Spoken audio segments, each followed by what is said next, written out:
let's quickly recall what we discussed our previous lecture. So here's what we said. So first, let's remind ourselves, what is a knot? So a knot is an embedding, let's call it F, that maps the unit circle into R3. And if we let K be equal to F of K1, then we're saying that S1 is homeomorphic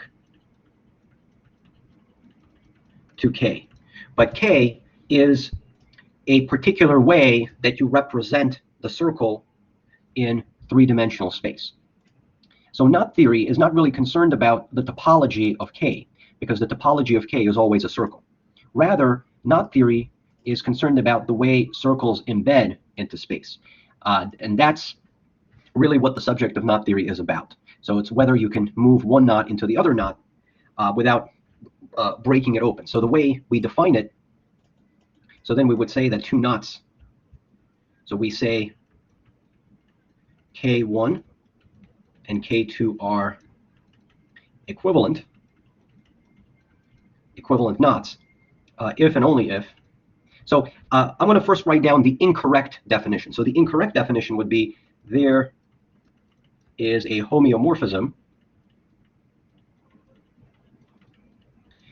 So I'm going to call this homeomorphism F again. So I hope that's okay. I already used F previously, but I do not really care about that. This is just, maybe you can kind of just forget about this. So let's say we know we have two knots. So that means that there's embeddings from S1 into R3, so that these knots are images of the circle. So we have two knots, and we say they are equivalent as knots, if and only if there's a homeomorphism. So this would be the incorrect way to do it, a homeomorphism from K1 to K2. The reason why this is a trivial definition would then mean that any two knots are always equivalent, because here we're only looking at the topology of K1, but we're interested in how a knot sits in space. So really the correct definition that we use is that there's a homeomorphism from R3 to R3, so that F will map one knot to the other knot. So this is the definition that we're using. So the homeomorphism is not just between knots, it's a homeomorphism of space into itself that will map one knot to the other knot. So in other words, any homeomorphism, let me take it back. A homeomorphism between knots can be extended to a homeomorphism of three-dimensional space. So that's what it means for two knots to be equivalent.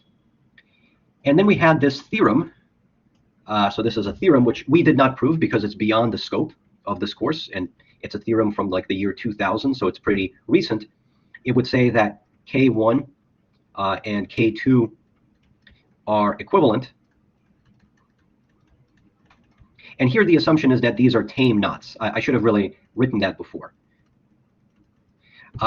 You can define a tame knot as you can put a condition that this embedding function that realizes the knot is not just a continuous map, but you can assume it's like smooth or differentiable or something like that.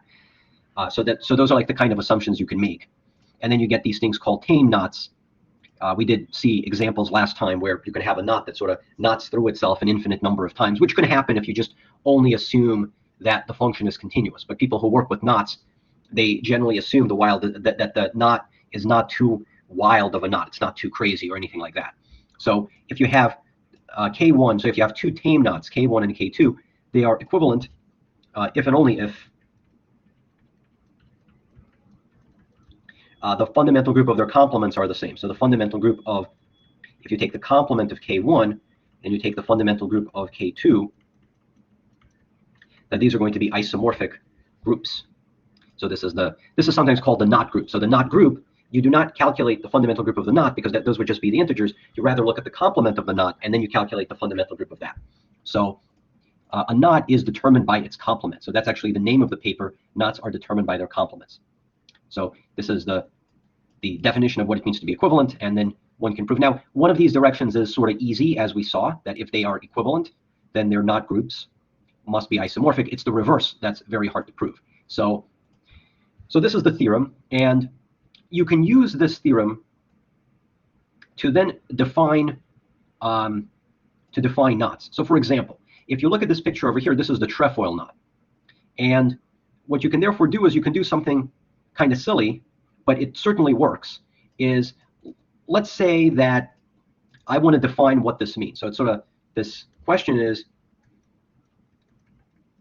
how to rigorously define this picture.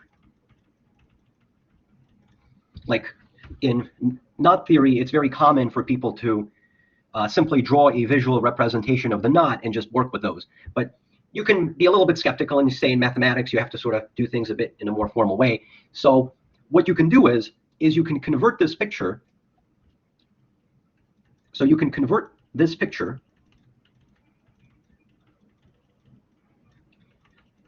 into a group by using these things called the Vertiger presentation. So basically the way to quickly recall how the Vertiger representation goes is you use this picture as a shorthand to describe some kind of group. So you have these three arcs over here, so you draw the three arcs, and then you're going to look at the crossings over here, and then you can convert those crossings into relations, and then you get a group out of this. So you will have a group that has three generators. That's how many crossings you have. So it's a group with three generators, and the relations are determined by the crossings. And that's what we call the Vertiger presentation of the knot group. So really, this entire picture is just a convenient way of encoding the Vertiger representation. You can, of course, just completely write out what the group presentation would be, but you can kind of use this as a shorthand. And then you would say, this is kind of a very strange way of defining that picture. So then we would say, so then if G is that group, which I'm not going to write out again because that's what we did last time. So if G would represent the group that you get from this Vertiger presentation of this knot diagram, then K is defined as the knot so that its fundamental group is isomorphic to G.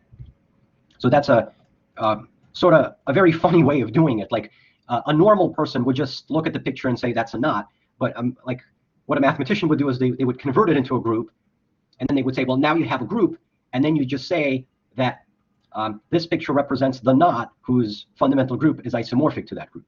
And of course, intuitively, that's what K is supposed to be. But this is sort of like a picture-free way to do it.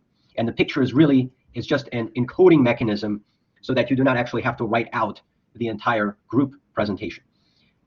And the theorem that we mentioned that says that a knot is determined by its complement would then ensure that this is not ambiguous. There's exactly one knot that would be isomorphic to this group.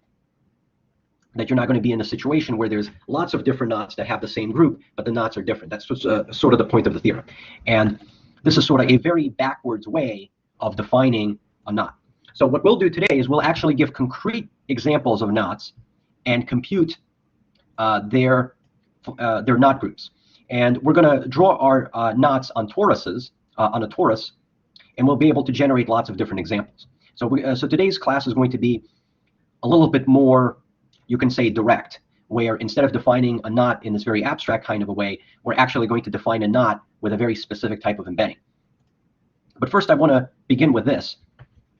So let us first prove something obvious. But it's hard to show, interestingly. And that's namely that if K is the trivial knot, or the knot, so that it would just mean it's just a search. So this is like three-dimensional space. Okay, this is R3. And this is the most obvious way you can embed K into R3. So if we just write it out explicitly, so here's the way you do it. So typically we think of the circle as the set of complex numbers with a property that their norm is equal to 1, okay? And of course, the complex numbers, there's a very natural one-to-one correspondence between complex numbers and the plane, where we just represent a complex point as a pair of real and imaginary numbers, so that's the correspondence. And then the plane, it embeds into R3 in a very obvious way. I'm going to call this epsilon for embedding, And this is the obvious embedding, where if you have a point x comma y, you're going to map it to x, y, 0. So that all you're saying is you have your x and y coordinates. This is like your plane, and then you're drawing an extra axis here, which is what you generally call the z-axis. And then you're saying that if you set the z-axis to be 0, you get the plane, and that plane represents R2. So that's often what we call the standard embedding of R2 into R3. So then if you use this, so then using this embedding,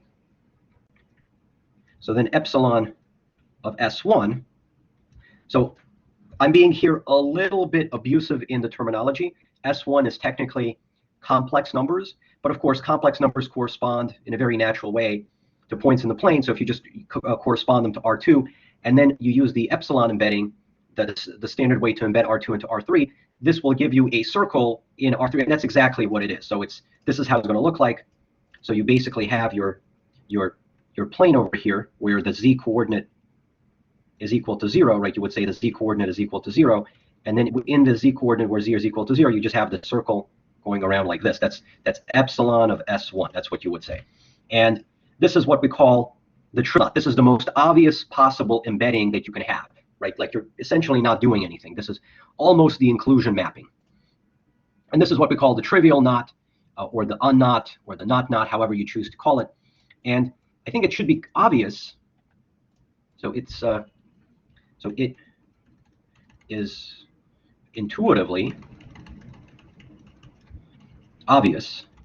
And we mentioned this previous class, but we did not prove it, that if you were to look at the complement, so if you were to take away, if you look at the complement and you look at the fundamental group of that, that should be the group of integers. And that's very, very easy to see why that's the case. So if we just remove all of this, so let me just remove this. I'm going to redraw the picture again, and then you'll see why it's fairly obvious. So let's say this is our circle, right? This is epsilon of S1. This is the way it's embedded in space. And now we're going to pick a point in the complement. Okay, we're calculating the fundamental group in the complement. So we're going to pick something in the complement, the base point. It does not matter where it is. Let's say it's over here. And then we're going to consider all loops in this space that do not cross the circle because we're in the complement. So if we have a loop going something, let's say like this, then that loop will homotope down to a point. So it would be trivial. But then you can have a loop that maybe goes over and then it goes underneath. And then it cannot be homotoped back to a point, because if you try to homotope it, it will crash into this circle, which you're not allowed to pass through because you have to stay in the complement. So you're not allowed to pass through that circle. So this would be something that would not homotope to a point. And you can even put an orientation on this. So if it goes like this, you have one type of orientation. But if you were to reverse the orientation, it is, again, intuitively clear that you cannot move this loop around in a way without crossing the circle so that make it oriented the other way. You can also have a loop that maybe it goes around like twice or something. It goes around one time, it goes underneath, and then maybe it goes like this again or something. So it wraps two times around this. It wraps one time over here, one time over there, and then it kind of goes around the circle two times. So it's almost as if we're talking about the winding number all over again, and we're asking how many times would a loop wind around the circle. But it's a bit more complicated here, because previously when we talk about winding numbers, we were talking about winding numbers in the plane, and this is now in three-dimensional space. So that's kind of the issue that we have here. How do we actually prove this rigorously? We cannot really use winding numbers, and even if we do, we probably have to create like a new notion of a winding number that's going to be more complicated. So that's like the question that comes up. How does one do something like this? How do we prove that this is equal to z? And it's actually not easy whatsoever. And we're going to discuss how to do it, but I want to show you an argument that is somehow incomplete. So there's a book called Algebraic Topology by Hatcher, and he gives an argument in that book. But the argument is pretty suspicious. It's not clear why it works. And then I looked for further explanations for that, and it seems there's a lot of people who are bothered by Hatcher's argument. A lot of people just keep on asking questions about what is he actually doing with more careful details? And I'll tell you basically what his argument is, and then we'll see what the issue with it is. So his argument is basically this. So his claim is this. His claim is that if you take R3 and then you take away that circle, epsilon of S1, then this is homotopic with the following space, with S2 wedge S1. And then you can calculate the fundamental group of the space, right? So if we draw a picture of this, this would be the sphere, the two-dimensional sphere, and then you have a point, and at that point you just have a one-dimensional sphere, you have a loop. So Hatcher claims that there's a homotopy to transform this space into this easier space, and once you transfer it into this space, then it becomes easy to compute the fundamental group. In fact, we had this as a homework problem, and the fundamental group of this is the group of integers, because the idea is this one does not contribute anything, this is simply connected, and so the fundamental group is S1. But how do you define the homotopy? So he gives a picture for it, and his picture is this. So let's draw this space. So if we draw this space again, we have our circle, and we're interested in the complement of the circle in R3. So let's draw a box around it. The box is supposed to represent R3. So maybe I'll do it like this. This is our box. This is supposed to represent three-dimensional space. And we have a circle sitting in three-dimensional space. So this is R3. And then the circle, that's what we're calling epsilon of S1. But I'm not going to write it down. I don't want to overcomplicate the picture. And the first thing that he does make sense. He says, draw a larger sphere around that circle. Okay, so you're going to draw a sphere around that circle. And then it's a common trick that we've seen before. So let's pick the center of that circle. Okay, so if you pick the center of the circle, then you can use rays from the center. So if you start drawing rays from the center, right, all of these rays from the center, then that will tell you how points on the outside of the sphere get mapped to the sphere. So we've seen this before. This is sort of like the ray homotopy from a circle or from a sphere. This is often what we do when we have like a punctured plane or punctured space. So points on the outside of the sphere using these rays can be homotoped down to its boundary. And so what it means is that this box that goes around the sphere, we can kind of ignore it because it can be homotoped to the sphere. Okay, so this is how we end up getting S2. So far that makes sense. Okay, so maybe I should get rid of this. So far that makes sense. So let me draw the sphere around it. Okay, so we have our sphere. I'm going to draw it around it. So far that's okay, right? It's clear how we're getting S2. So the next thing that he does is he says, now draw from the center, draw a, let me maybe draw the sphere so it closes up on itself. And then from the center, draw a diagonal that passes through the center. I'm going to draw this diagonal that passes through the center. Okay, that's also fine. And he says that the points that are on the outside of the sphere, you homotope them to the boundary sphere. Okay, that's good. That makes sense. But what do you do with points inside the sphere? So he says with points inside the sphere, they can be homotoped. So I'll write it over here. And then he says, to paraphrase him, he says, points inside the sphere can be homotoped to the boundary sphere or the diameter of the sphere. That's what he says. So, but he does not explain how to do it. He just asserts it. And there's a lot of confusion online. Lots of people ask the same question. How does he exactly do it? At first, it might seem clear. Like you would say, so here's my circle, right? So here's my circle. So at first you would say this. Like you would say, this point stays fixed. And then all of these points, so this circle, it determines a plane, right? It determines a plane. And you're just going to map all of the points within the inside of that plane. You're just going to, I mean, basically you're doing this again, right? You have your center, and you're just sort of pushing everything towards the center. So you're pushing everything towards the diameter like this. And then you're homotoping all of these points in the circle down to it. And that makes sense, but here's the problem. So this is where the problem is. What if you have a point that's like up here? What do you do? And at first you might say, oh, you just bring it closer to the diameter. Okay, but what if a point is right there? Do you also bring it closer to that? But then if you do that, then the point that's right on the boundary circle you're bringing it towards the diameter, but it's staying on the boundary circle. So then you have a lack of continuity in the homotopy. It has to be a continuous map. It cannot abruptly jump between the diameter and the sphere. You cannot do that. Or like, for example, you have points that are right. You have points right above this circle. So you do not have points on the circle, but you have points right above the circle because you're talking about the complement. So points right above the circle. Where do those points go? If you say those points get sent over to this diameter on which they're located, okay, but what about if you move it over just a little bit over to the right? Do those go to the boundary sphere? Do those go there? And that's the problem. You have a lack of continuity there. It's as if the points are being separated from each other. So this is like the first thing that comes to mind, but it does not work, and it's unclear. And it's like I've just seen this question asked many times, where everyone is confused.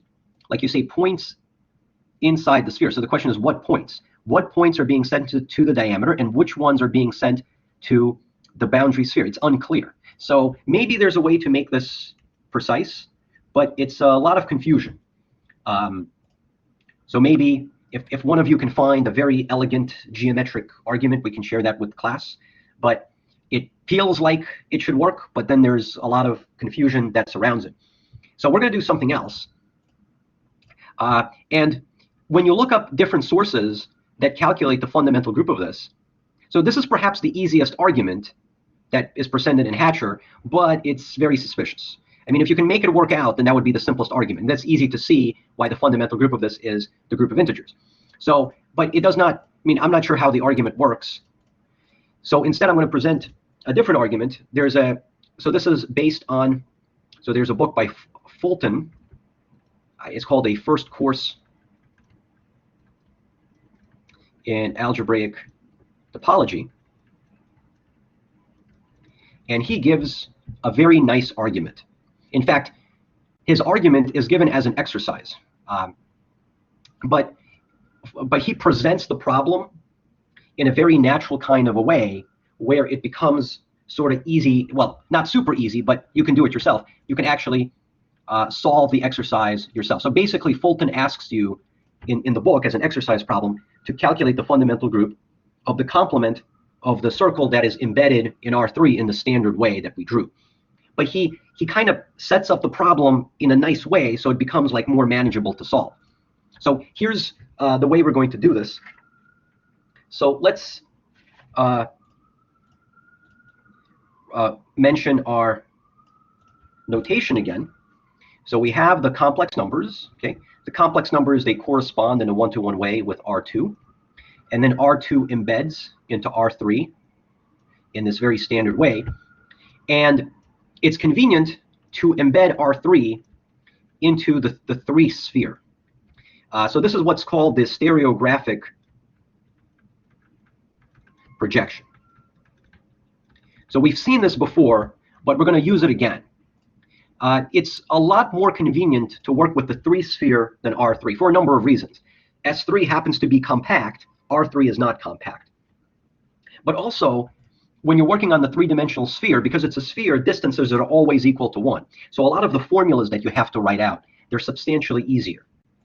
So this is called the stereographic projection map, and let's call this sigma. Sigma, because sigma makes an S sound, just like the word stereographic. So how is this map defined? So let's quickly go over how this map sigma is being defined. And let's start with the one-dimensional case. So the R1 can be embedded in S1. So how do you do it? Well, you draw the real line. And then after you draw the real line, you're going to draw the unit circle. And this is the North Pole. We often denote that by the number infinity. And then what you do is, for every point on the real line, you're going to draw a line. And if this is, let's say if this is x, then the point where it intersects that's called sigma x. And you can see if you go further out, if you go like if you're in, like let's say you're down here, then if you draw this, right? So if you draw this, then that would be, so if this point is y, that would be sigma y. If you're like all the way out here, if this is z, then that would be, so that would be right here. This is sigma z.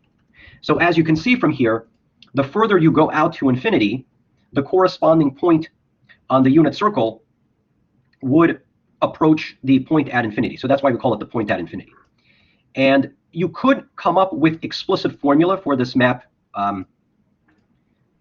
mapping sigma. But we're not going to do it because it's not the formula that we care about. It's the fact that it's possible to embed R3 into S3. So here we're doing it in the one-dimensional case. The one thing you should notice is if you pick the boundary circle, so in this case, the boundary circle are just these 2 points. And if you draw the line, if this is x, that's also sigma x.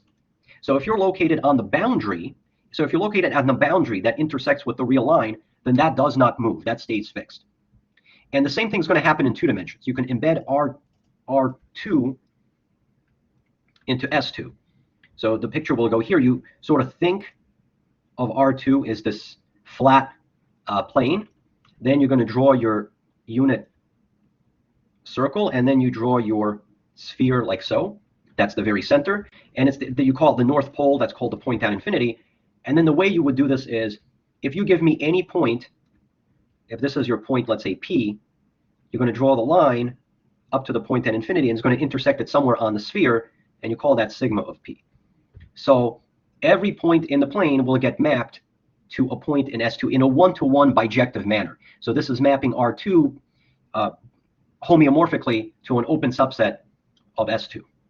Right? It's an open subset of S2 because you're not getting all of S2. You're getting all of S2 minus the point at infinity. So that's going to be an open set, right? It's the complement of infinity is what you're getting. So you're getting that open set.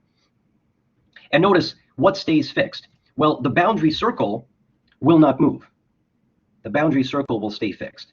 So all of the points move, but this is the one point that will not move. So in other words, what we're saying is that if this is sigma, you're saying if you have a point, let's say xy is on R2, and let's say, or maybe it's more convenient to even use complex notation, right? So you can think of xy as being a complex point in C, and if z is equal to 1, in other words, it's on the boundary circle, then sigma of z stays fixed. Now, how would you represent this? Well, what's S2? This is the set of points x comma y comma z in R3, so that the sum of squares add up to 1. So that's the sphere. So then sigma of z, it would be xy, so it would be xy0. So you would write it like a z0. Or of course, we understand z just refers to x comma y. So that's essentially what we mean it stays fixed. It does not technically stay fixed because there's an extra coordinate, but like you know what we mean. So this is epsilon, this is sigma.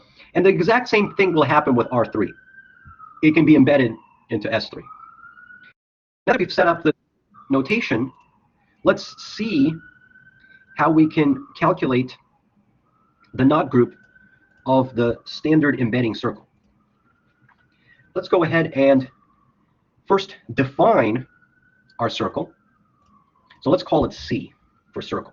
So C will represent, let's write it like this. This would be points in the complex plane where z is equal to 1. Okay, and this is a subset of the complex plane. And of course, this will correspond to something in R2. So the circle will give you a circle in R2. And if you take epsilon of C, so epsilon of the circle is the, you can say, the standard embedding of S1 in R3. Okay, but we're going to calculate the fundamental group. And instead of calculating the fundamental group of R3, take away epsilon of this, we will compute the fundamental group. So here's the thing. You can enlarge R3 into the 3 sphere. So it'll be more convenient to work with the 3 sphere because the equations are just going to be easier. It's not because the sphere is compact here. It's just the equations are easier to write out because everything is like unit length and all that. So R3 itself embeds into S3. So you're going to apply sigma. You're going to apply sigma to R3. So you get S3. And now remember what we said, that this circle is on the diameter. So let's just say this. So this circle is on the boundary of S3. I'm being a little, I mean, technically it's not on the boundary of S3 because this circle has 3 coordinates, whereas S3, so if you write out S3, this would be the set of points X, Y, or maybe I should, yeah, let me write like this, A, B, C, D in R4, so that the sum of squares are 1. So there's 4 coordinates over here. So, of course, it would not make sense to say that this circle is on the boundary of S3. But what we mean is it's just what we saw in the picture, that when you have this, if you have a point that's, like if you have a point over here that whose z coordinate is equal to 0, then that point sort of stays, to abuse notation, it stays fixed. So the sigma does not really do anything, but this circle will sort of remain fixed. So what I'm going to do is I'm going to use abusive notation, and I'm going to recall this circle to keep the notation simple. I'm just going to call it C again. I'm being very abusive in my notation, but I'm basically saying nothing is happening. That if you take the circle in the complex plane and you think of it as in R2, and then you apply this standard embedding into R3, you're not really doing anything with the circle other than adding an extra coordinate and making it 0. And then when you take this circle, which is technically now in R3, and then you apply sigma to that circle, you're not really doing anything with it other than adding an extra coordinate and making it 0. So I'm just going to call it C again. So where C is this, where C is going to be the circle, let's write it like this, Z, comma 0 in S3 with the condition that Z is equal to 1. Okay, so, and I'm going to think of S3 in a more convenient way. We're going to use complex numbers again. So instead of thinking of it as R4, we're going to rather think of it as a pair of complex numbers, Z comma W, so C2, with the condition that the absolute value of this complex number squared plus the absolute value of this complex number squared is equal to 1. Got to be a little bit careful. You cannot just write Z squared. You actually have to use complex numbers. These are not real numbers. Squaring them does not necessarily make them positive. So you first have to take the norm and then square it. So this is the way you would write it. So we're going to think of the 3-dimensional sphere using complex notation. This is going to be more convenient. And then this image circle. So this circle is going through a lot of transformations. So you first draw the circle in the complex plane. That circle can then be converted to the real plane by sort of splitting the real and imaginary part in the natural way. Then this standard embedding will map it into R3 by adding an extra coordinate and making that extra coordinate 0. And because this circle stays fixed under the sigma embedding, epsilon of C, when you apply sigma to it, it will get mapped to a circle, which I'm going to call C again, which is going to basically stay fixed. You're just going to add an extra coordinate, and that extra coordinate is where it's equal to 0, right? I mean, that's basically what you're doing. So if that's confusing, then this is basically what you're doing. You're saying Z, so Z is equal to x plus iy. So if you're saying Z is equal to 1, that means x squared plus y squared is 1. Then when you take epsilon of C, you end up getting the set of points x comma y comma 0 with the condition that x squared plus y squared is 1. And then when you take sigma of that, when you embed it further into the 3-sphere, then you're going to get x, y, z. You add an extra coordinate, and now you say x squared plus y squared is 1. And if you use complex notation, you can think of this as x plus iy, and you think of this as 0 plus I0. Not theta, sorry about that. You think of that as 0. And then if you recall this z, then you're saying the absolute value of z is equal to 1, right? So we are doing a lot of embeddings here to convert the problem to complex notation where everything becomes a lot easier. So this is going to be a much, much easier way to solve the problem. So that's the nice thing about the approach that's taken in Fulton, that when you try to do it like the usual way, working in three-dimensional space and all of that, it's harder to describe the homotopy, but using this notation will sort of become a lot easier. So let's zoom out and say what we're going to do. So this is basically what we're going to compute. So let me get rid of all of this. This is just a distraction. Yeah, this is just distracting us. So this is what we're going to compute.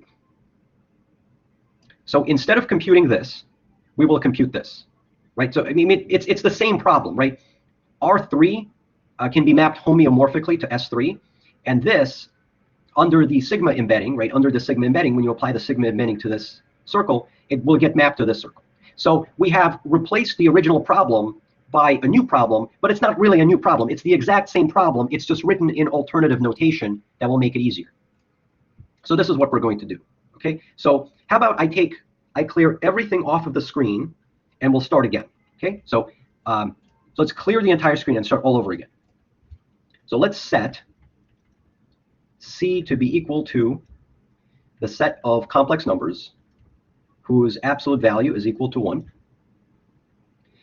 And we're going to compute, we will compute pi 1 of S3 take away C, where S3 will be described using complex notation. This will be, let's say, the set of points, complex numbers. Let's write it like this. Let's say it's complex numbers alpha and beta in C2, with the property that alpha squared in absolute value plus the absolute value of beta squared is equal to 1. So that's how we're going to think of our three-dimensional sphere. So we're going to compute this. And the way we compute this is actually, well, so this is the complement.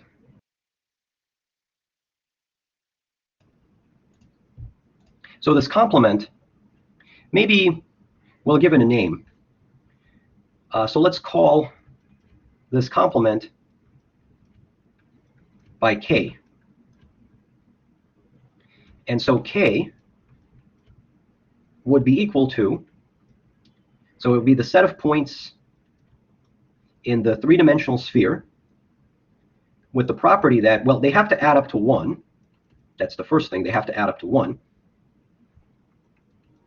And the other condition is that beta is not 0 itself.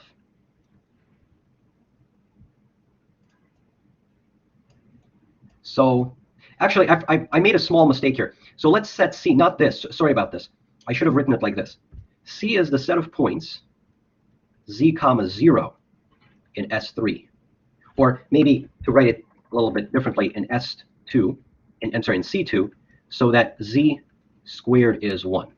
So like that. So this is our circle as really 4 real coordinates. I guess there's no reason to put this here, so it would satisfy that. And we want to take the complement of the circle in the 3-sphere. So this is the 3-sphere written in complex notation. And to find the complement, let's call the complement K. So this will be points on the 3-sphere, so they have to satisfy the condition that the sum of squares is 1. And you see we're saying beta is not 0, because here, this point, right, this last coordinate, it's 0. And now we're saying this last coordinate that we have, well, you know, I'm writing S3, but maybe it would have been more explicit to even write C2. I mean, they're both correct, but you would say it's pairs of complex numbers, so it's on the unit sphere, so it satisfies this condition, and this last coordinate is not equal to 0, right? Because here, C, the circle, the last coordinate, really, it's a pair of real numbers, but as a complex number, you have 2 of them. The last one is 0 as a complex number. So if you're in the complement, then it's not 0, right? It's a non-zero number. So that would be the complement. And this is the claim.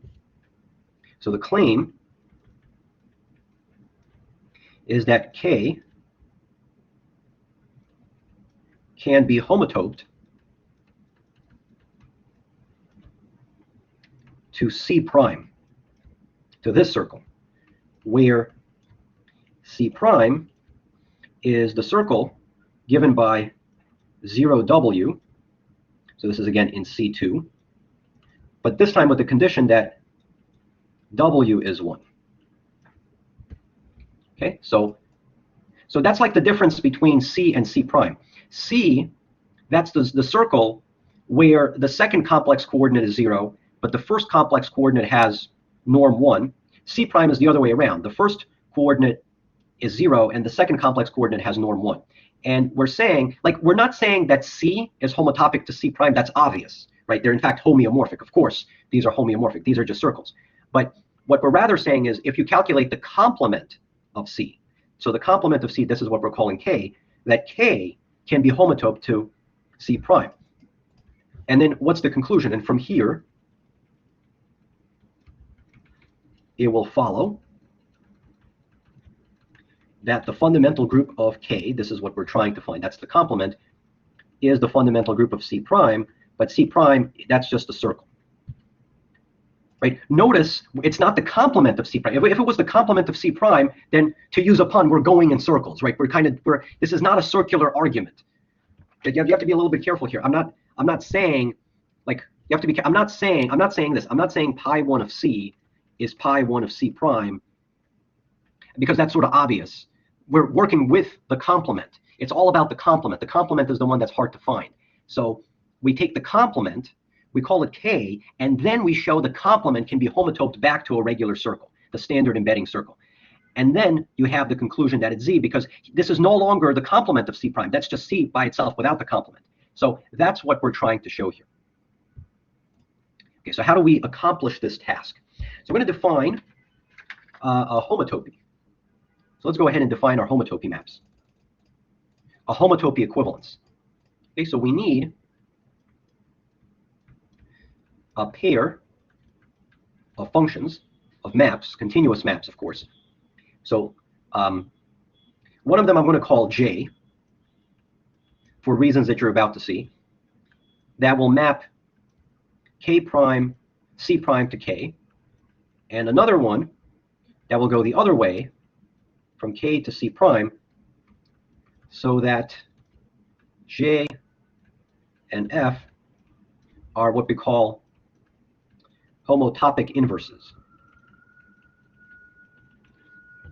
So that's how you show that that two spaces are homotopic to each other. I know usually we draw pictures, but more rigorously, that's what it means for two spaces to be homotopic to each other. That means that there's a pair of functions. They're sort of like inverse maps, but not quite. They're homotopic inverses. So in other words, this would mean that if you do, let's say, F compose J, this would be homotopic to the identity map on C prime.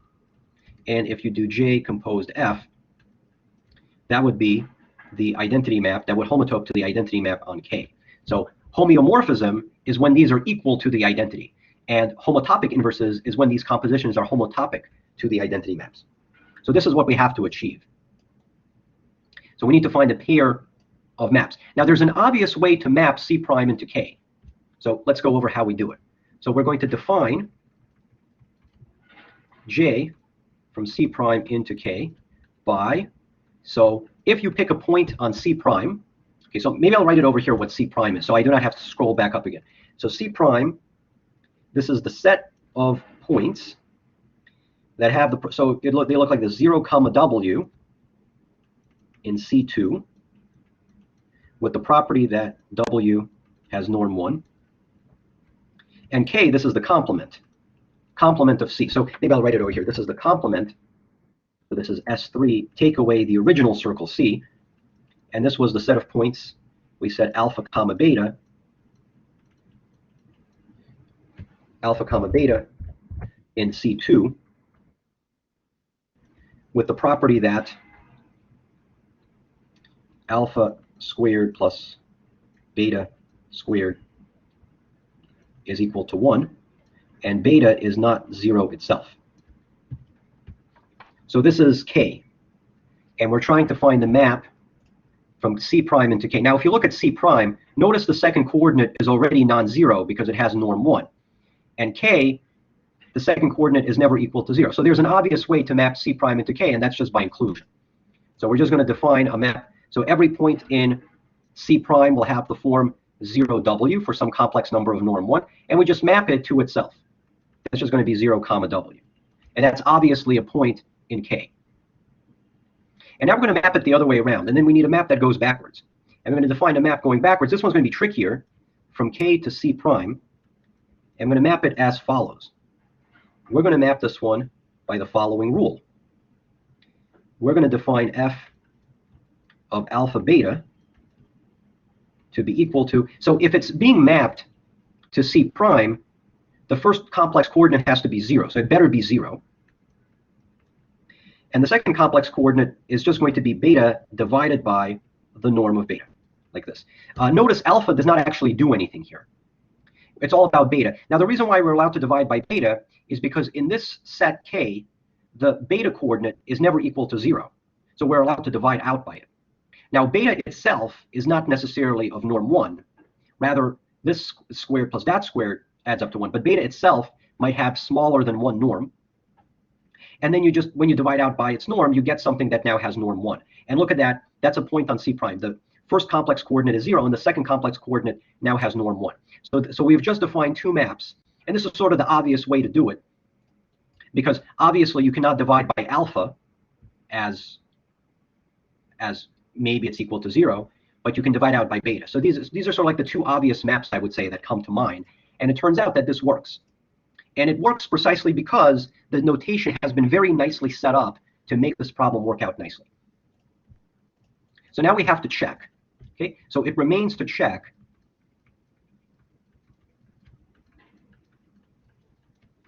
that J and F are homotopic inverses. So let's start with this. So let's say we do this. Let's say we do F compose J. So this is a map from C prime to C prime. So let's see what happens. If we do F, and let's say we apply J first. So if you apply J first, so we're going to take a point in C prime. A point on C prime will look like this, 0W. J does not do anything with it, so this is just going to be F of 0W. And F of 0W, by the way this function F is defined, it will map us to 0, and then we normalize the second complex coordinate. So this would be 0W divided by the norm of W. But that's just 0 comma W, because 0 comma W is on C prime. And if it's on C prime, then it means by assumption the complex coordinate has norm 1. So we've shown, this proves that this shows that F compose J is actually equal to the identity on C prime. So you do not even have to construct a homotopy. It is equal to the identity. So now we do it the other way.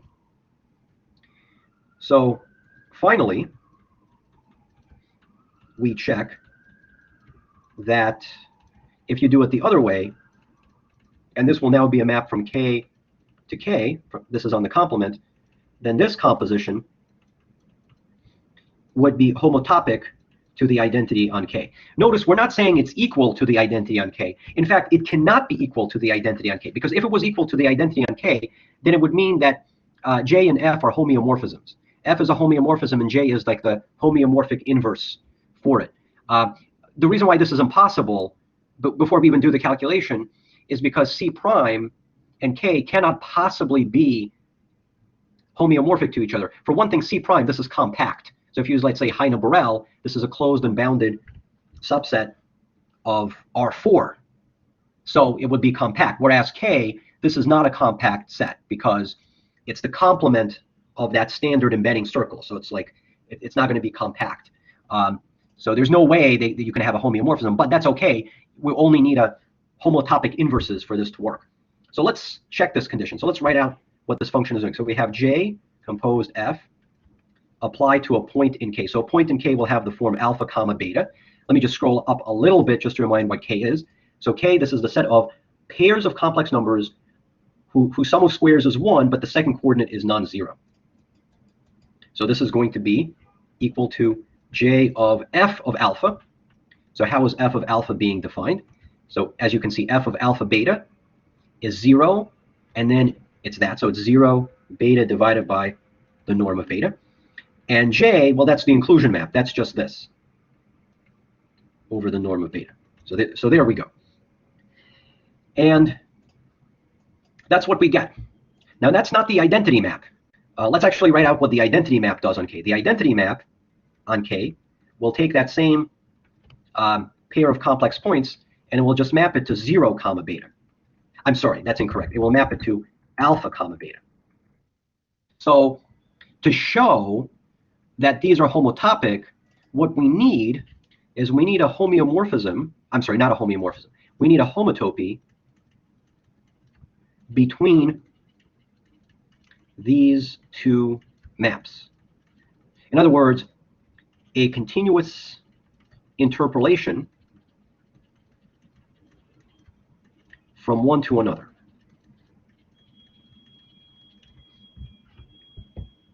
So what's the homotopy here?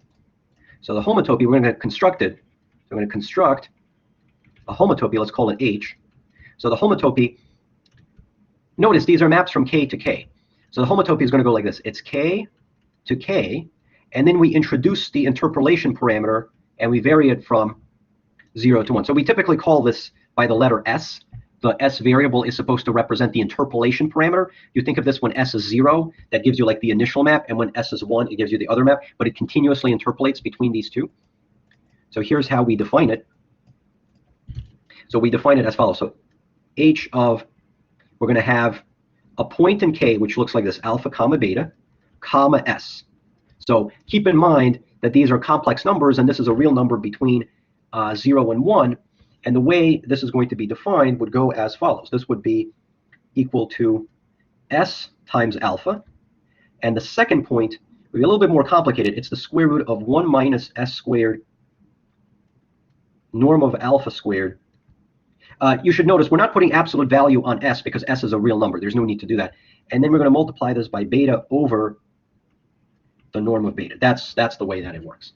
So it's a little bit complicated, but the notation is not too bad. We can actually explicitly write out what that homotopy is, which is nice. Often it's annoying to write out the explicit formulas for homotopies, but here it's not too bad. So let's see what happens when we set S is equal to 0. Let me make this a little bit smaller, and let's check what happens if we set S is equal to 0. So if we set S is equal to 0, we would have alpha, beta, comma 0. That would give us 0, comma the square root of 1 times beta over the norm of beta. And that is exactly the first map, J composed F, evaluated at alpha, comma beta. So that's good. That gives us our first map. That's our first map. The second one is what happens. Well, actually, before I do anything, I should have actually said this. We have to check that the homotopy, that this is a correct codomain. Whenever we talk about homotopies, it has to be a homotopy in the same space. So this has to be a homotopy in K. So we need to check. So I actually should have said this earlier. Let us check that H is a homotopy in K. Right? Homotopies have to take place in the space that you're working, that you're not escaping the space. So what's the definition of K? The definition of K is it's the set of, so if you have something in K, right? I'll write it over here again, so we do not have to scroll back up. So it's the set of complex pairs of points, so that the sum of squares is 1.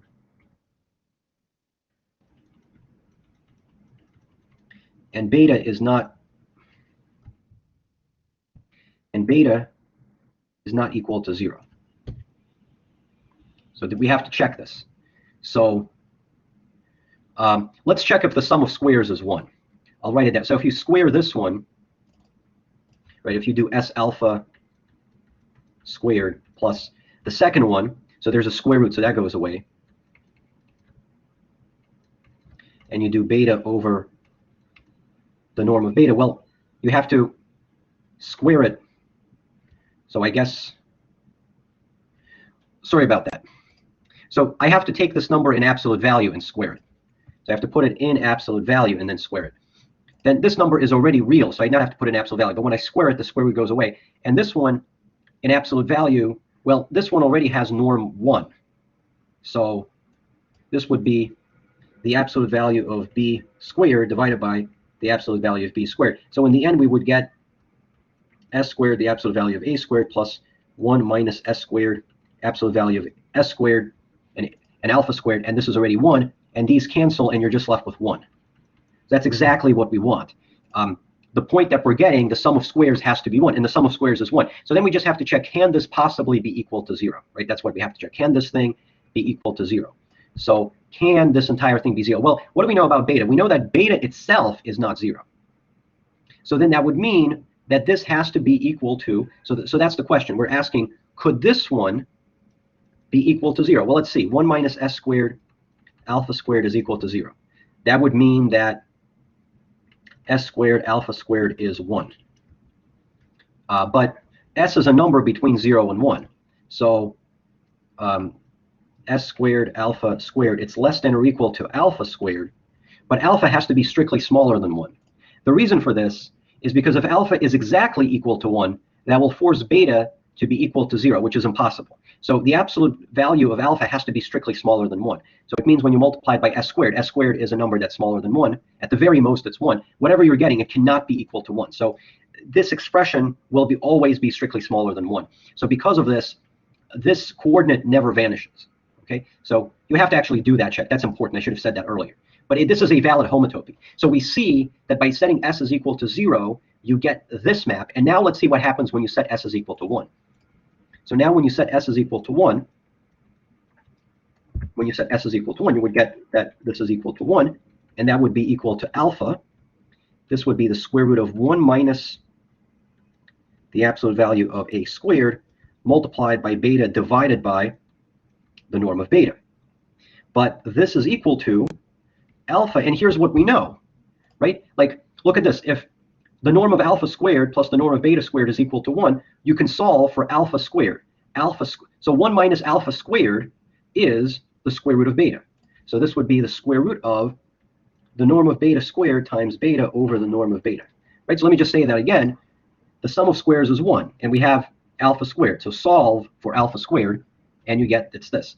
And this can't, and this will simplify. This will just be alpha comma beta in the end, because the radical will cancel away with the denominator, and you're just left with this. So you get the identity. So this shows that this is a homotopy between the two maps. And now let's scroll back up, and let's say what we said. So this is exactly what we've shown. That's what we've proven.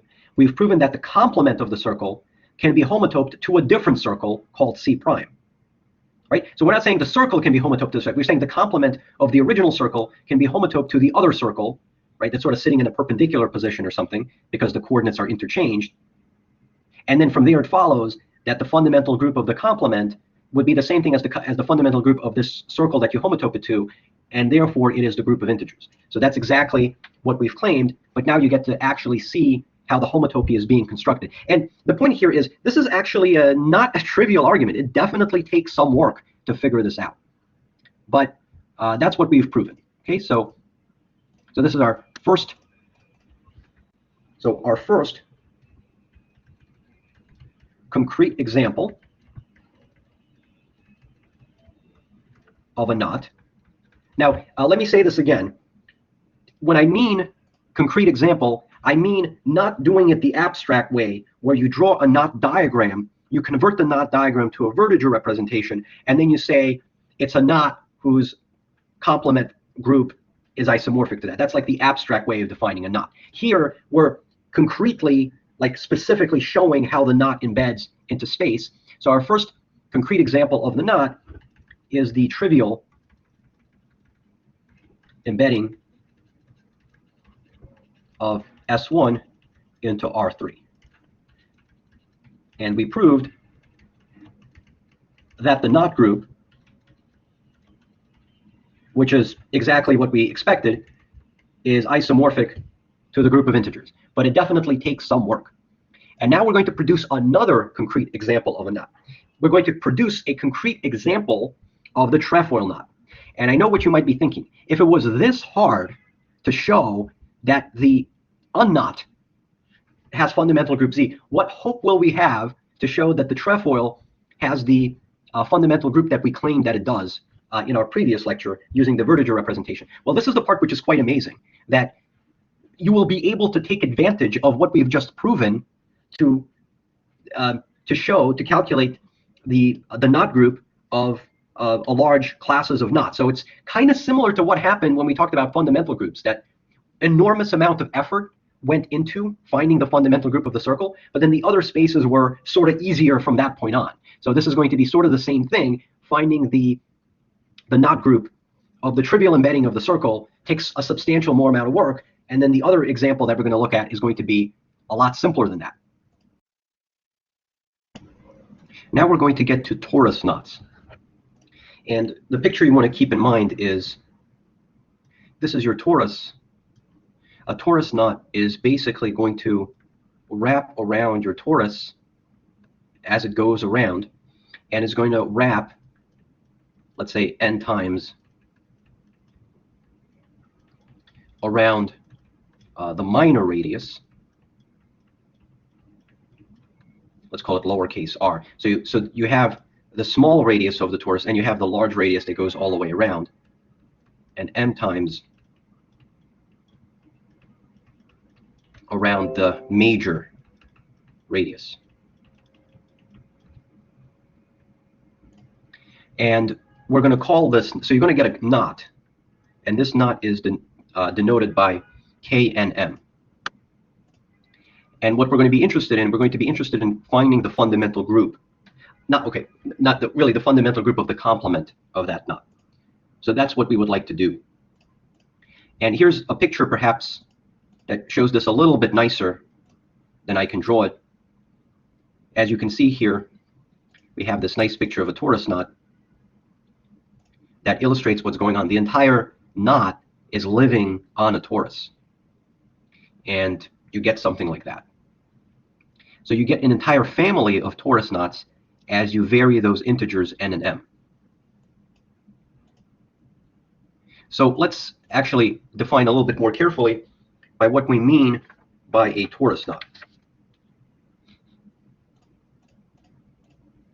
So let's start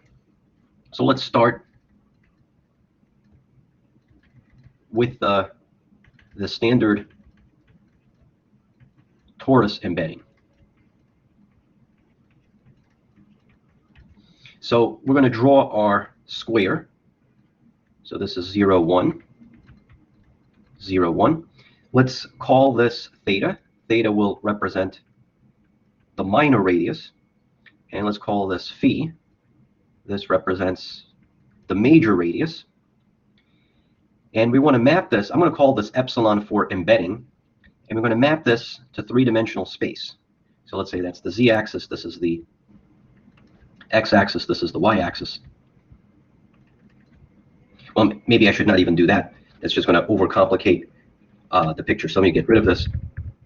And the idea is that we want to get a picture that will go something like this. Well, maybe even better, the way the standard embedding works is you first describe the circle in the y and z plane. So the way you would parametrize that circle would be, well, the x coordinate in the beginning is going to be 0.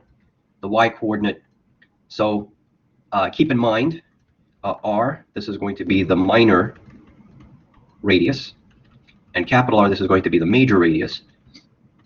So if the minor radius is lowercase r, then you parametrize the circle. So we can say y is equal to r, let's say cosine 2 pi theta, and z is going to be r sine 2 pi theta. And because you want to move it off, you want capital R to be the major radius, you're just going to add capital R to y. So this is what we have. So this right here, this is just a parametrization of the circle. So as the minor radius goes from 0 to 1, this will parametrize for you this circle, and then you let theta sort of rotate you the other way around. Now I'm not going to write out the equations, but basically what you do is you're going to apply a rotation matrix 2. So let's say you write this in matrix form x, y, z. So these are your x, y, z coordinates around the z-axis by angle 2 pi phi. So, and that's the way you get the parametrization. So you first parametrize the circle, and then you're going to rotate the circle around the z-axis. And typically the way you rotate something is you just multiply it by the rotation matrix around an axis.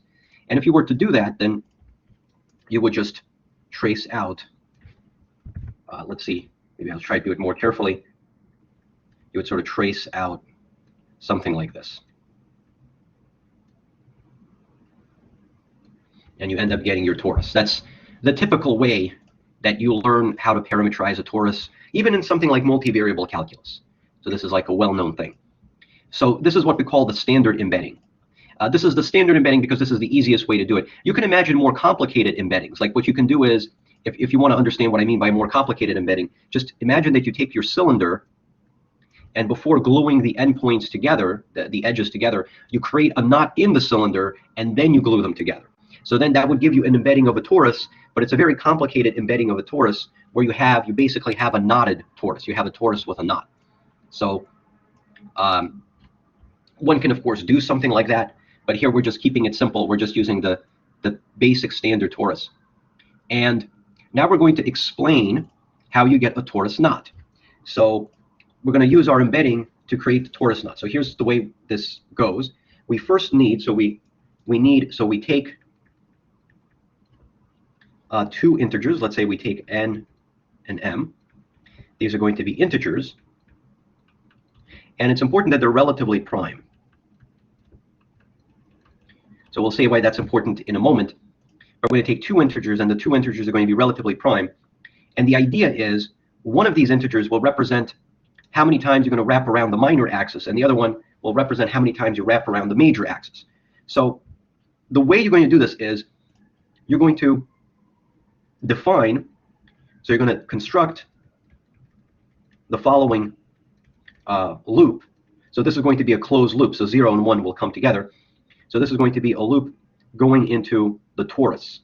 So let's say that, so this is our torus. So T is our torus. So this is going to be a knot contained in the torus. And let's say what f of t is. It's going to be, this is the way you're going to do it. You're going to use the embedding to do it. So you're going to go 2 pi n, and this is going to be 2 pi m. Okay, so this is basically what you're doing. You are on the minor axis, you're going n times as fast, and on the major axis, you're going m times as fast. And oh, I forgot the t. Sorry about that. Yeah, I forgot the t. Yeah, so this is like t, and this is t, right? I forgot the t variable. So this is basically your theta. This is what you set theta to, and this is what you set phi to. And then you can visualize this path in this square. So theta, so this is a parametrization within the square. So theta is this linear function of one slope, and phi is another linear function of a different slope. So basically what's going to happen is you're going to kind of move, I guess, something like this. And because the edges get identified, this sort of continues on the other side and sort of maybe does something like that. So you come here, you wrap around, you go there, you wrap around, and so on. So, and of course, as you vary the n and m, I mean, you can have situations where perhaps this goes 1. So maybe it goes something like this. You kind of maybe go 1, and then maybe something like this. Maybe I should do a 3, 1, 2. Well, I mean, I'm not able to draw it in a nice way, so I'm going to try to do it. But you probably understand what I'm trying to say. Like the picture here really does not matter. Basically, what you're doing is this is a path. It's contained in the torus because you're putting it into this embedding. So this is the embedding. So those are the XYZ coordinates of the embedding, and that's going to trace out some kind of curve. It's going to like sort of trace out some kind of knot. I'm not going to draw the whole knot, but this is like a piece of the knot that's living in the torus, and it's going to wrap around the correct number of times. So why do you want them to be relatively prime? Well, here's like an exercise that you can show. going to show if n and m are relatively prime, then f is a simple closed curve in the torus. So simple closed curve means it's a closed curve that has no self-intersection other than the point that you begin and end at. So 0 and 1 will come together, but those are the only 2 points. That's exactly what a knot is, right? A knot would be something that it does not cross over itself. So you're going to get a simple closed curve that's going to be living within that torus. And you generate knots, right? So in other words, so we get a knot, which we're going to call K and M, and the knot is going to be contained in our torus. And this is going to be the goal. The problem here is going to be this. We want to compute the knot group of K and M. So that's what we're going to do. And by the way, this might be interesting. It's not immediately obvious that K23 and K32 are equivalent knots. These are equivalent knots. That's actually not obvious because the interpretation of these numbers, well, I wrote 2 and 3, but really you can do this with n and m, that the interpretation of these numbers are different. The n represents how many times you go around the minor axis, the minor radius, I should say, and m represents how many times you go around the major radius, and it's not clear why the 2 knots are equivalent to each other. And also, but we're going to see from our calculations, we're going to see the knot groups are the same. And we're also going to see that K23 is the trefoil knot. So our previous lecture, we defined the trefoil knot in a more abstract way. We just said the trefoil is the knot that has a specified vertical representation. But here, this is like a concrete description of the trefoil knot where you're actually mapping it with an embedding into R3, and you're actually saying what it is. So that's the goal here. This is what we want to calculate. And this is a challenging type of problem, but it has an elegant solution to it. And that's what we're going to do. So let's take this away and mention various facts. So here's some facts we need to calculate the knot group of K and M. And in the end, everything's going to come together nicely with the Seifert-von Kampen theorem, and we'll get our answer. So here's what we're going to start with. So T, this is our torus. This is standard embedding. R is the minor radius.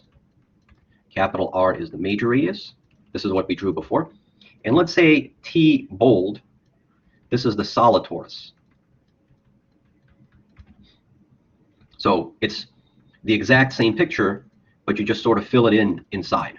Okay, I think that should be clear. You can make this more rigorous if you want. I think this is clear enough what we mean by that. If we make every little step, if we try to make every single little step rigorous, this lecture would be way too long. So I just explain things that might not be clear, and the small or minor details, I think you'll be able to figure them out. So this is the solid torus, and if C is the center line that runs around, maybe I should say the center circle, that runs around the solid torus, T, then the fundamental group of the complement of the solid torus would be the same thing as the fundamental group of the complement of its center line. So to draw the picture again, so here's our torus. So that's our torus, and C is the center circle. So this is the circle that you have a solid torus. So this is the circle that goes around the center. So maybe I should say this is the center circle that runs around the major the major radius. So then these are the same. Why? Well, I think it should be clear because R3 take away the solid torus is homotopic to R3 take away the center circle. And this is just a standard homotopy that we use many, many, many times, that if you have, let's say, if you have a circle like so, then you can, there's a homotopy to take everything down to the center. Okay, so here we have the complement of the torus, right? The complement of the torus. So you're sort of removing this from space. So you have all of that empty space, and here you have the complement of the circle. So now imagine this: if you like, I mean, it's kind of what we talk about the punctured plane, right? This is sort of the same idea. You're removing the center circle. So if you remove the center circle, then actually I drew the arrows going inside. I should have drawn the arrows going on the outside. So that dot is supposed to represent, right? This is like a piece of it. Maybe this would have been a little bit better. So if you take like a small section of it, so here's like a small section, and if you kind of look at what you have, you basically have your, this is like the torus, the section of that torus, and inside you have that little point that you're removing, and then you can just push everything to the outside, and you have a homotopy that goes to the boundary. And so the fundamental group of this is the same thing as the fundamental group of that, because you have that homotopy. You just push everything on the outside. Okay, so these are the same. And what can we say about this? And furthermore, so thus, the fundamental group of R3 take away the solid torus, this is our solid torus, is the knot group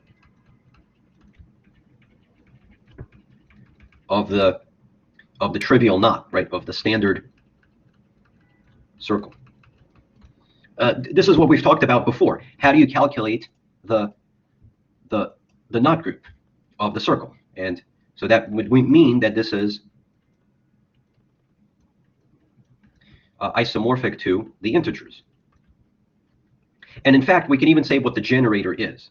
So going back to our circle, this is our standard embedding circle in three-dimensional space. We said that the complement, the fundamental group of the complement, is isomorphic to the integers. That was what the first discussion was about. This is how this is being used here. And you can even say what the generator is.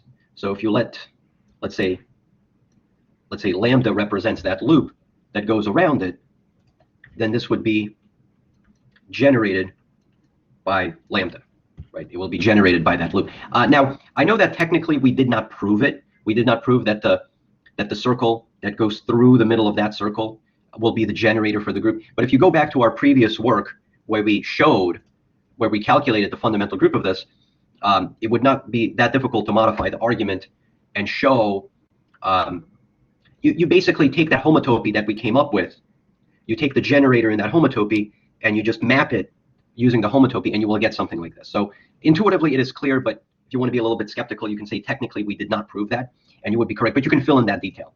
So that would mean that the you take your solid torus. Okay, so this is our solid torus. And we're looking at the complement of that. And if you let lambda represent this loop that goes around the whole of the torus all the way around, then the fundamental group of the complement of the solid torus, it's the integers, but more specifically, it would be generated by lambda. And I'm going to write this I think in a way that's a little bit better, because instead of using lambda, let's use something that's more convenient. We can homotope this lambda down to its boundary.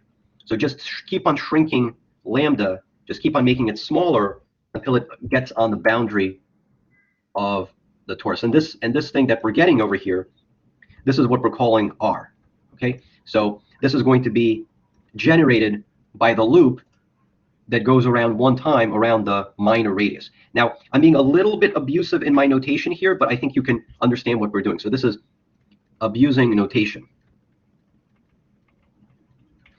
R over here, this is the loop that goes around the minor radius. Technically, lowercase r in the beginning represented the minor radius. It was a number, but now we're thinking of r as the loop.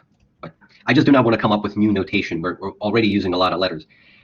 And if you were to complain and you were to say that r is not part of the solid torus, that would not be a problem, because you see, you are removing the solid torus. So by removing the solid torus, this r that you're left with is actually now in the complement, right? So that's okay. So that would be the generator for this. Now, the next thing that I wanted to say when we start calculating the fundamental group, this is like the first point. The second point, the second fact that we need. So this is sort of like the first fact. This is what happens when we have our solid torus. The next thing that we're going to do is we're going to let n be what we call the tubular neighborhood. The tubular neighborhood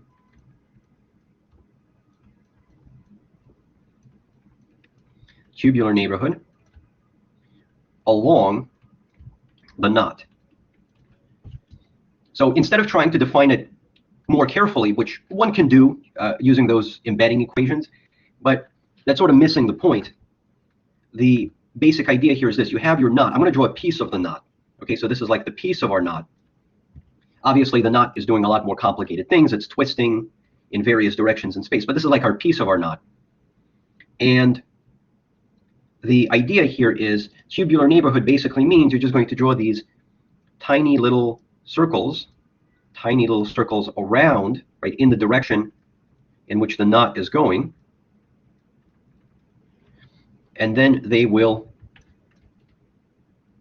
give you some kind of neighborhood that's moving in the piece, in the piece. Well, it's hollow inside, right? It's the neighborhood, it's empty inside, it sort of contains the knot. So that's what we call a tubular neighborhood. Now the idea is you make the tube, right? We make the tube very small so that it does not crash into itself.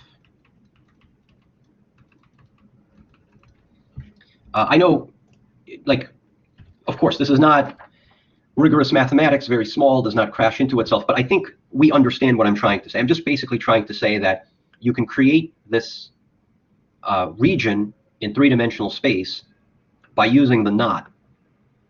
And if the thickness of it is sufficiently small enough, then the properties that we're going to state will be preserved. So it's not so much, it's not that we care what the radius is of the tube or anything like that. It's we're going to start stating some properties of this tubular neighborhood, and they're only going to be possible because we make this tube sufficiently thin enough. So there's going to be a tubular neighborhood.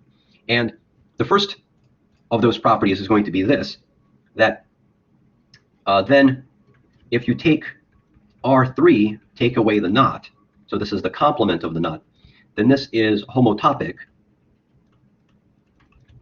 to R3, take away this tubular neighborhood, right? And that's basically the whole idea. That if you, the whole idea here is you sort of create a figure like this without getting into the actual equations and how you do it.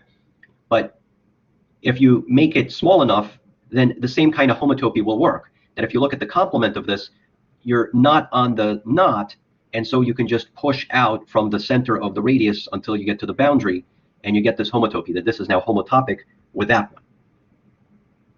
And so we're going to calculate, so we will calculate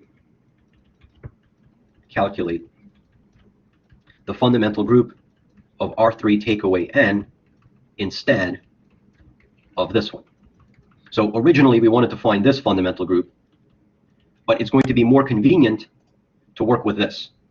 So that's kind of the whole purpose for introducing this tubular neighborhood. Now, the third thing that I want to say is, so this is not required but helpful. Okay, so we're mentioning various facts. So the first two facts we're going to use. This one we're not really going to use, but I think it just helps with the intuition. This is not part of the argument, but I just want to mention it. I mean, basically the idea is that half of the tubular neighborhood is contained in the solid torus. This is our solid torus. And half is outside the solid torus.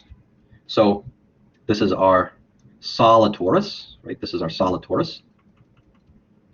Maybe I should not draw those lines. And then we said that along this torus we have our knot. This is a piece of our knot. And then what are we doing with the knot? We're creating this tubular neighborhood along this knot. And when you do this tubular neighborhood, because you're thickening the knot, notice what happens, that as you start to thicken that knot, basically half of it, so this is the part that's above the knot, so half of it is going to be outside the torus, and the other half is going to be within the torus, right? It's kind of going inside the torus. So you can even imagine, like you can probably imagine, you can imagine that we can drill out N, this tubular neighborhood, from the solid torus. This is our solid torus. So if you look at the part of the tubular neighborhood that is actually contained within the solid torus, you can start to drill it out. And so what you basically get is we will get a torus with a drilled out valley or something. So just imagine that. I know that in topology we often talk about rubber material, but here think of the torus as being made out of solid wood material. And then you take some kind of device where you cut away the wood, and as you're traveling around this knot, the part of it that goes inside the solid torus, you can try drilling it away. And when you do that, you're going to get like this small like river or valley that will run around the torus. And the main idea here is that, like, what's the main idea? I mean, the main idea is basically this. Like, I know all of this is sort of like informal, but like the actual, the part of the math that we actually care about is this, that if you were to take, I'm sorry, not R3, if we were to take the solid torus and we were to drill away this tubular neighborhood, then the fundamental group of that will remain the same. It's just a fundamental group of the solid torus, right? Because they have the same homotopy type. Since this tubular neighborhood is sufficiently small, it does not cut away too much of the torus. So the valley that you drilled out, you can sort of homotope it. You can imagine you're taking a continuous interpolation to fill it back in. I mean, that's the whole idea, that the neighborhood is chosen to be sufficiently small that it has no effect on the homotopy of the torus. Okay, so that's really what we're going to do here. So this brings us to point 4. So this is the fourth fact. This is what we actually care about. Is so our goal is to find the knot group of the complement of this torus knot. And as we said, instead of using the torus knot, we're going to use this tubular neighborhood instead, N. So we're going to calculate the fundamental group of the complement of the tubular neighborhood. And then we observed that this tubular neighborhood, like half of it falls inside the torus and half of it falls outside the torus. So what we do is we're going to write R3.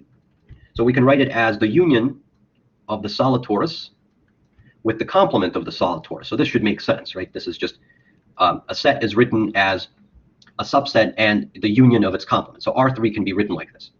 And so that would mean that R3 would then be, you're going to look, if you take away this tubular neighborhood, then that can then be written as T, take away this tubular neighborhood, right? So this is what we were saying before, that the tubular neighborhood, a piece of it falls within the torus, and a piece of it falls outside the torus. So if we're interested in the complement, let's take it away from the torus, and then let's also take it away from the complement of the solid torus. Let's just maybe write this a little bit better like this. Write it like that. And let's call this U, and let's call that V. So we are expressing this space. You see, this is our space, and we are expressing this space as a union of these two sets, U and V. And we're going to use the Seifert-von Kampen theorem to calculate the fundamental group of this from the fundamental groups of these two. So let's see how this works. Okay, so this is the idea.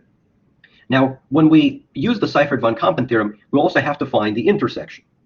So let's actually first find the intersection. Let's find how they intersect. So what is U intersect V? So U intersect V is, let me say it in words. I think this will make it easier.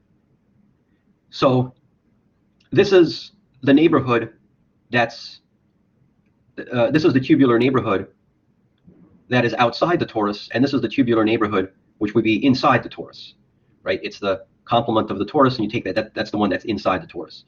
So you have to look at where they intersect. And let me try drawing a picture here. So this is our torus again. And basically, where you have your knot, you have the tubular neighborhood, which is outside it, and then you have the tubular neighborhood, which is inside it. And if you look at how they intersect on this portion. You get that portion over here. So the way they would intersect is, just to put it in, is that's the piece of your, that's going to be the piece of your knot, and then the way they would intersect, they will sort of run, they would sort of go along the knot, and they would do something like this. So you're basically getting a strip. You're basically getting a strip that that runs along K and M. Okay, so if you want to go back to our earlier picture, this was our sphere, this was our torus, and we had this embedding map, and we said that you're mapping something like this to get a knot on the torus, and really what you're doing is you're just sort of creating a little strip that runs along this. I mean, that's basically what you're doing. This is what we call a strip that will run along this. Okay, so, I mean, what is that? That's just an annulus, right? This is just an annulus. So you can call this an annular strip.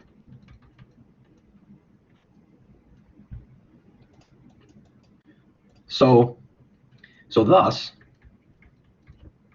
the fundamental group of the intersection, this is the fundamental group of an annular strip. Now, when you have an annular strip, so this is an annulus. Now, I know that the actual annulus looks a lot more complicated because it's sort of twisted in space in a knot.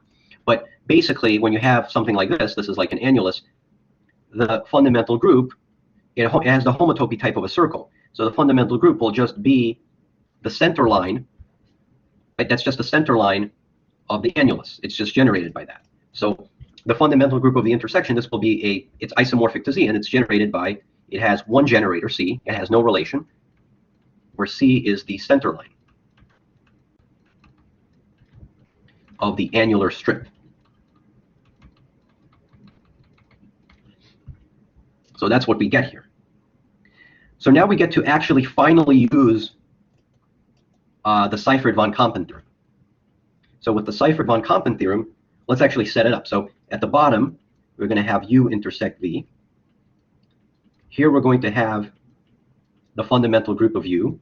Here we're going to have the fundamental group of V. And then here, we're going to have the fundamental group of the space that we're trying to find, which is R3 take away N. And once we do that, then we get the fundamental group of the complement of the knot that we were after. Now this one, as we've said, this one is generated by the center line of that annular strip. Now let's think about these two. So we have to just recall what is U and V. So U was this one. It's the torus take away N. And we remarked that because this is a very small tubular neighborhood, it does not affect the homotopy of the torus. So the fundamental group of this is just the fundamental group of the solid torus. And the fundamental group of the solid torus, so this is not the hollow torus, this is the solid torus. The solid torus, of course, it's homeomorphic to D2 cross S1, right? So the hollow torus is S1 cross S1. This is the hollow torus. It's a product of two circles. The solid torus is you have to take the two-dimensional disk first, and then you spin it around in a circle. So this is the solid torus. So when you have the solid torus, then in the solid torus, the fundamental group, it's isomorphic to the integers and is going to be generated by the major radius. That's the solid torus. This is the one that gets generated by the center radius, right? You have your solid torus, and generally when we talk about the hollow torus, we have two generators.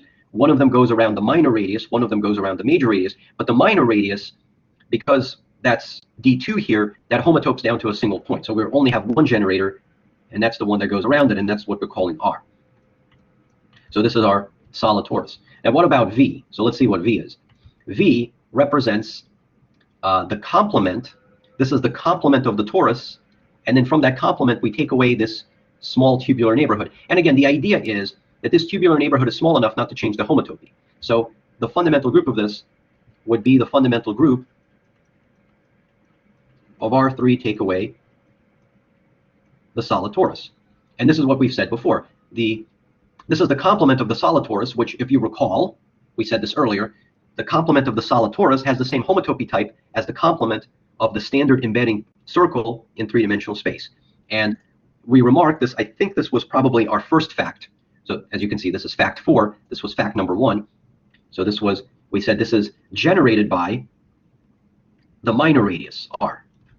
Right, this is the complement. So just to draw a picture for you again, so if we draw the solid torus, so imagine this is our solid torus, then we want the complement, the fundamental group of the complement of the solid torus, and that the generator would just be, I mean, you could just call it like we called it before, lambda, which is the loop that goes around the center, but then you can homotope that loop back to the boundary circle, and that would be R. So that's the loop that goes around the minor radius. So that's what we have here. Okay, and to complete the calculation in the Seifert-von Kampen theorem, we have to understand how these maps are being, how these maps work. So we have to map this C, the center line of the annular strip, into the solid torus and express it in terms of the generator. So how do we express C in terms of the generator? So C is equal to, so keep in mind that how are we getting our knot? So just recall that the annular strip runs along the knot, and the knot wraps n times around the minor radius and m times around the major radius. So C, when you map it in here, it's wrapping around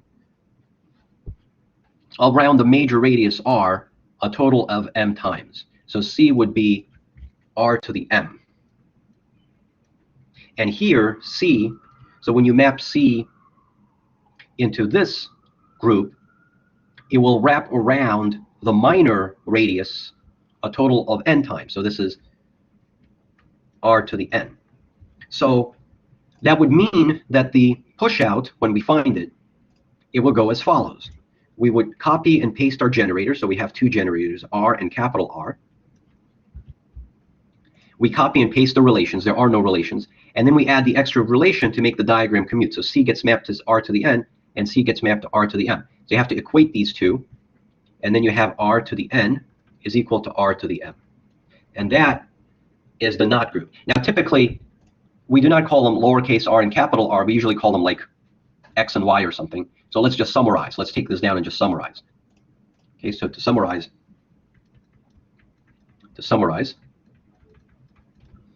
the knot group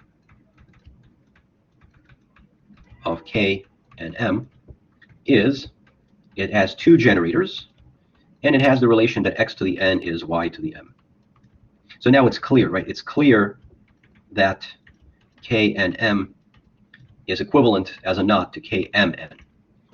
Because if you were to interchange the roles of X and Y, you have an isomorphism between the two groups. It's basically the exact same groups, you just interchange the two symbols. So as groups are going to be the same. And furthermore, K23, this is the trefoil. So that's going to be the trefoil knot. Because when we talked about the trefoil knot using vertiger presentations, we saw that the vertiger representation can be simplified. You can simplify the word problem into two generators and make it look like this. So our trefoil knot, it basically went like this, if you recall. We had two generators, A and B, and then we had this relation. This is exactly what we're getting over here. So the trefoil knot is a special type. It's a special example of a torus knot.